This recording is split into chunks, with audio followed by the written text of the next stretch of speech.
We are from. তাহলে এই reciprocating কম্প্রেসরটা কিভাবে কাজ করতেছে আমরা এখন খুলে খুলে দেখব। তো এই যে আমরা দেখতে পাচ্ছি এই যে কম্প্রেসর যেটা আছে এটার ইলেকট্রিক্যাল অংশ কোনটা?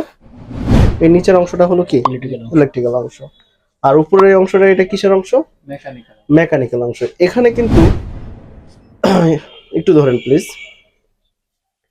এখানে যে এই যে ক্র্যাঙ্ক শেফট যেটা আছে ভিতরে রোটরের মাঝখান থেকে ক্র্যাঙ্ক শেফটে এই পর্যন্ত কানেক্টিং রড পর্যন্ত যে ক্র্যাঙ্ক শেফটটা আছে এর মাথায় কিন্তু একটা পাম্প আছে।